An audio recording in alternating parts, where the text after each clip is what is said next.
This is the Big O Show. This is the Big O Show.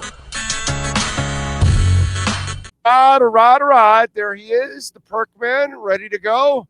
Perk, boy, the Dolphin Nation was at the edge of their seats. It looked like this was going to be a loss, and they pulled a victory out of the jaws of defeat.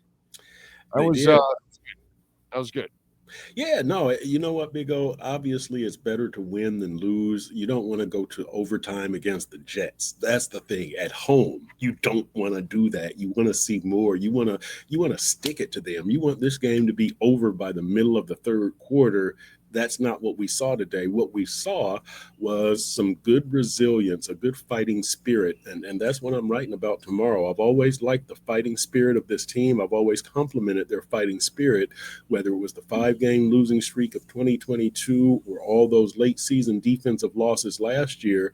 This team never quits. They might not win a playoff game. They might not beat good teams all the time, but this team never quits. And I like that, and I respect that about this team. And we saw that from all three phases today. No, it was not aesthetically beautiful, but they came away with a gritty overtime victory, and that's what we have to celebrate. And that is the test for McDaniel down the stretch, because your season's over. Yep. I don't care what anybody tells me. I know mathematically and all that bullshit, but you ain't making the playoffs. And players must know that too. Overall, they got to feel like their window's pretty much closed. But because of that, that's when you get people quitting and moving on and all that. Mm-hmm. So that's where his test will be as a coach down the stretch, if he can keep these guys focused. And this one was easy. If you play like this, you will lose in New York, by the way. Yeah. And maybe Cleveland. And, oh, man, definitely Cleveland. You know? Unless Jameis comes in with his Santa Claus hat. Trying to eat W's. You get an interception and you get a few sticks. If he comes in like Oprah, that's right. Then maybe Miami's got a shot. But that Cleveland game is going to be a really difficult game, dude. So this was kind of the easier game out of the stretch that you have, and keeping these guys focused is going to be very, very important. And you just don't know if one more loss just kind of teeters them to that point. You know what I'm saying? I don't think it will. And look, I've said this from the start that this team has a good attitude. Again, you can debate how good this team is, but their attitude, they've never quit. And there's been plenty of times when they could quit due to injuries, due to a losing streak, due to whatever, and they haven't. And so, I give them a puncher's chance of making the playoffs. It's grim. I'm not thinking that they're going to make the playoffs. I'm thinking it's probably looking maybe like a 9-win season, 8-win season, but let's see how this thing plays out. This team is not going to quit, and I will credit guys such as Teron Armstead, Big O, and I asked Mike McDaniel about this post game that Teron comes off the field, and at one point I see him whip his helmet off, and you can tell he's frustrated. But I look on the sideline, and at one point he's giving Patrick Paul pointers, and at another point he's giving Chop Robinson pointers, and it's just like when you see this kind of stuff, Raheem Mostert still in it, Durham Smythe still in it, and it's stuff like that this goes beyond Mike McDaniel. Exactly, Big O. That's credit to the front office. Correct. Also getting character human beings in the locker room that are going to be professional all the way to the end.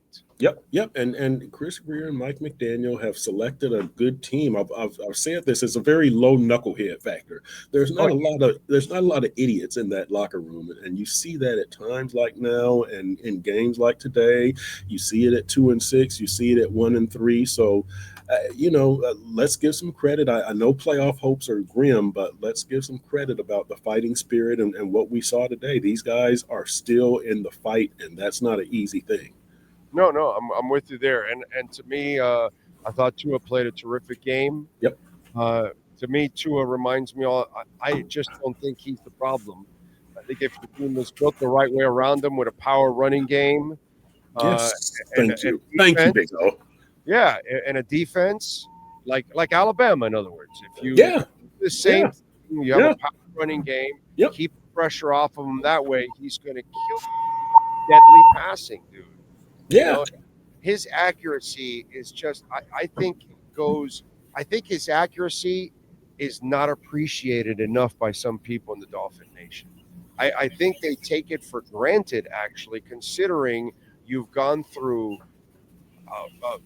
John Beck and Ray Lucas and Cleo Lemon and all these other people over the years. I don't Yep. think people really truly appreciate that and his anticipatory skills. Yeah, and you know what? I think people would appreciate it more if it added up to more. And so today, as well, look, as well as Tua has been playing to me the best football of his career since he's been back from the concussion. The Dolphins are 4-3. And so that's your problem there. It's not a matter of whose fault it is, really. It's a matter of it's your responsibility. It goes on you as the quarterback. It goes on you as the coach. It goes on you as the GM. In baseball, it goes on you as the starting pitcher. That's just kind of the way it is. And so, for everything good that you can see about Tua and that you can say about Tua, no playoff victories, 6-7 record this year, 4-3 record when he's been playing the best ball of his career. And so it's one of those things where you have to see better results to give him more credit. It's not his fault, but it's his responsibility. No, it goes on his resume, Right. unfortunately. Right. That's the way it goes. It is what it is. It goes on his record. I get it. But again, He's playing great. I'm smart enough to see the big picture that if certain pieces were there, or if I take him out and put him on a team that actually does commit to the run and has defense, he'll be absolutely killing it, because it's you can have Geno Smith with the Jets, and then you can have Geno Smith in Seattle. You know what I'm saying? And sometimes the environment is, Rich Cannon Gannon. Right. Was just a guy floating around Minnesota and Kansas City. And then all of a sudden he goes to the Raiders and he's in the perfect system and he becomes an MVP. So sometimes you got to be in the right system and complemented. Like if you put Tua in the 70s where Greasy was. Yeah. Or look, you put him. What did Russell Wilson do in Seattle that was so great? He had beast mode and he had the Legion of Boom. He was good, but he didn't make them. He made sure they didn't screw it up, but he didn't make them. And so yes, I wanted to see the run game with Tua, that strong running game. And a couple of years ago, I was a big Dalvin Cook advocate. Turned out that wasn't the good move, but it was the right thought. Dalvin Cook was spent. But you still need that power runner. You still need that element to take pressure off. Yeah. It's the whole disposition of the franchise. Correct. You're right. You're exactly right. It's not the disposition of the Baltimore Ravens. It's not the disposition of the Pittsburgh Steelers, of the Green Bay Packers. Right. You Philly, San Francisco. Yeah. Philly, San Francisco. They have a history that they will dedicate themselves to the run no matter what. And we have just not seen that since the 70s and all the way up until the very early 80s. It was like really the toughness of the Dolphins ended in Woodstock. Once you started in Marino, you started in finesse land, and you left a running game behind, and you left defenses behind, and it's almost like a lot of, while it's a little different, it's kind of the same shit that's been going on now. You're still the same kind of team that's finesse and you can't punch people in the mouth. And then when somebody's physical with you, you can't. It's John Riggins running you over. Mm-hmm. It's whatever happens now. It hasn't changed, dude. Yeah, and we saw that today, Big O, where they can't run it in from the 1 or the 2 yard line. You have to throw it to Tyreek, and you got the touchdown. That's fine, but cold weather, high wind, rain, just a tough physical disposition. That's what you need that run game for. You need to tell people, look, here's what we're going to do. You can't stop us. We're about to dominate you. and there's nothing you can do about it. And that's where I want to see this team get. Not just the offense, Big O. I want to see it with the defense too, right? 4-man pass rush. We don't need to trick anything up. We're coming at you. We don't need blitzes. Man-to-man defense, press. We're up in your face. We're physical. We're aggressive. We're going to stop you, and there's nothing you can do about it. That's the mentality I want to see this team get while you have so much talent. Okay, so now I'm going to ask you the same question I asked Furones, and he had a very good answer that I can give it its respect. I'll disagree to a certain extent because I would still go the other way, but I understand that point of view. I'm at a point where I've thought the season's been over for weeks as it is. But what I would do is I saw Armstead break down again. Mm-hmm. You know, Patrick Paul's the future, right? He's starting next year. I would already make the switch. I would start Patrick Paul. You say you want physical disposition. I want physical disposition. Patrick Paul, that's all he's all about, physical disposition. Put his big ass pushing some people downfield, and maybe you could start running downhill. You could use Armstead if he's healthy, maybe, and you can alternate him in and keep him there and keep him in the mix. But I would start with Patrick Paul. And then you want to change your disposition? Bro, Mostert was out today. You weren't running. Jalen Wright is sitting there, dude. Mm-hmm. Why aren't you using Jalen Wright if you want to be a little bit more physical? Yeah. So moving forward, because Mostert's not the future either, moving forward, I would use both guys more. I would say this, if I'm in that locker room and I don't see Teron Armstead out there, it would be like if you would have traded Calais Campbell. I would think you're giving up on the season. Give us our best chance to win, and that's Teron Armstead. I mean, this guy is a team captain. He's one of the best players. He's maybe your best leader. I hear what you're saying, but that would be a tough sell in the locker room. To sit Teron down, guys would look around and go, this isn't our best team. This isn't our best offensive line. This isn't our best chance to win. This is the organization looking out for next year, and you've still got some tread on the tire this year. So, if you lose next week, maybe you start doing that. Right now, if you're convincing these guys that we're serious about our playoff hopes and making a push, you've got to put your best players out there on that field. That's Teron Armstead. Can the young guy play? I think maybe we haven't seen enough though. I think maybe, but we haven't seen enough. Is that how you want to start next season? It's how you want to finish this season. That's the more important thing. And I will want to finish this season giving myself my best chance to make the playoffs up until the very, very end. And that's having Teron Armstead out there. An injured Teron Armstead, a hobbling Teron Armstead. Yep. Yeah. No, Big O. I think this is one of those deals where, 70% Teron is better than 100% of Patrick Paul, and you're going to get a better effort from everybody else on that field. If you pull Teron off that field, everybody's going to look around and go, well, we've given up. Like, we're looking toward next year. We don't think we have a chance this year, and that's when players are going to fracture. That's when you're going to get these little coalitions of teams and people, whispering. Right now, everybody is together. Everybody is like, we know that it's a long shot, but we're trying. We're going to give our best. You pull Teron, you're not getting that effort. Oh, man.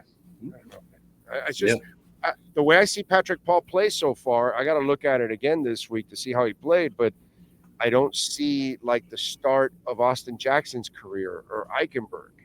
Well, I'll tell you this, that before where it was a disaster. Well, before it kind of almost was, because when we asked about Patrick Paul before, it was just kind of like, he's making progress. Well, he gives a good effort. These coaches, Frank Smith and Mike McDaniel, it's a glowing over the top assessment of everybody that it's way over the top, unnecessarily over the top. And for Patrick Paul, they were saying, well, he's learning. It's a growing experience. And you were like, they didn't like his film. So what he's done since then, I don't know, but I just think if I'm in that locker room, if I'm on that team, if I'm on that offensive line, and I know that Tehran can play and he's not playing, I'm going to think the coaches have given up on this season. And so why am I going to bust my butt for the rest of this season? They've given up, you know. It's understandable. It makes sense. That's what Ferrone said too. While you're still in it, you got to keep Tehran. But he agreed with the Jalen Wright one. Yeah, Jalen is interesting because tonight he comes in and there's the play where Tua threw it to him and he lined up on the wrong side and they had to make him go over and get back to the correct side, and then they throw the pass to him and he drops it. I don't know that they completely trust Jalen Wright. His talent is clear, right? I mean, this is a guy who moves the pile and he runs with power and everything. I like his talent. I'm not sure if he's he might still be a September rookie as opposed to a December rookie. You know what I'm saying? No, I got you. Yeah. The growth might not be exactly where they want it to be for a team that considers itself in a playoff hunt. I'm with you there. All right, his talent is there. What are you putting together in the Sun Sentinel so folks can check you out? One thing I want to do, Big O, is a Tehran Armstead feature. He's got a charity benefit tomorrow. He had one last week, kind of an entrepreneurial thing that he's working with high school students with. Tomorrow, I think it's him, Jalen Waddle, and Calais Campbell. So I want to do something special on Tehran, and today is kind of that example, right? That I've been saying I need to get this done. Who knows? And I'm not trying to be morbid. Who knows how long the guy has? And so that's one thing that I want to do. I mean, this is a special guy on and off the field, and so I want to do something on his off the field stuff. And so that's what I'm going to be working on this week, Big O. Yeah, he is special, dude. I feel terrible for Calais Campbell that he came here. Yes. And the team did not reward him with what he thought was going to be a team that, had some potential to be a contender. And he's played his ass off, dude. Yep. He's such a monster. Great find. Yep. God, dude, I feel terrible for him, Yep. He deserves better. He does. He really does. You talk about a class act. I mean, that's Calais Campbell. Yeah. All right, follow him on Twitter at Chris Perk, and of course, reach out to our guys at ejdconstruction.com. Eric and all the great people at EJD Construction. They've been at this for 20 years. They got a AAA plus rating from the Better Business Bureau, 305-433-4843. Custom home construction and major home remodeling. And of course, they are fully insured liability and workers' comp, so you never have to worry. Reach out to them. And of course, 305-433-4843.